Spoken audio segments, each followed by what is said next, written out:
NBR সংস্কার ঐক্য পরিষদের সভাপতি সহ ৬ জনের বিরুদ্ধে অনুসন্ধান শুরু করেছে দুদক। তাদের বিরুদ্ধে ২০-২৫ বছর ধরে ভ্যাট শুল্ক ফাঁকির সুযোগ করে দিয়ে অবৈধ সম্পদ অর্জনের অভিযোগ করা হয়েছে। এদিকে এনসিপি নেত্রীর কাছে দুদক পরিচয়ে চাঁদা দাবির অভিযোগে ৪ জনকে গ্রেফতার করেছে সংস্থাটি। বিস্তারিত সিরাত আল মুস্তাকিমের রিপোর্টে।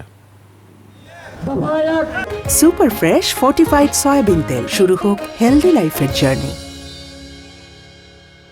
এনবিআর কর্মকর্তা কর্মচারীদের আন্দোলনে সারা দেশ তোলপাড়। পালিত হচ্ছে কমপ্লিট শাটডাউন কর্মসূচি।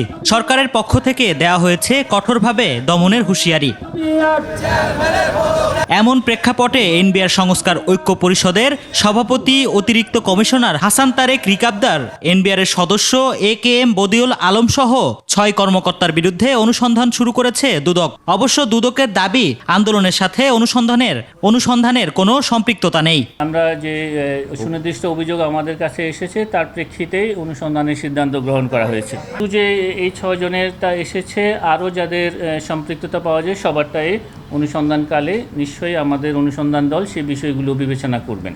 এদিকে এনসিপি নেত্রী মাহমুদা ঋতুর কাছে চাঁদা দাবি করা ভুয়া দুদকের ৪ জনকে গ্রেফতার করা হয়েছে। তাদের কাছ থেকে জব্দ করা হয় ক্যামেরা, মাইক্রোফোন, ২৩টি সিম কার্ড সহ বিভিন্ন প্রতিষ্ঠানের আইডি কার্ড। প্রতারক চক্রটি দীর্ঘদিন ধরে দুর্নীতি দমন কমিশনের মাননীয় চেয়ারম্যান, মহাপরিচালক এবং বিভিন্ন কর্মকর্তার পরিচয়ে মামলা থেকে অব্যাহতি প্রদানের কথা বলে প্রতারণা করে আসছিল।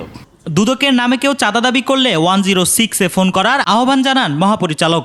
তারা যেন কোনোভাবেই প্রতারিত না হন সেজন্য আমরা বারংবার করে কিন্তু সতর্ক করি। সিরাত আল মুস্তাকিম, ২১ টেলিভিশন, ঢাকা।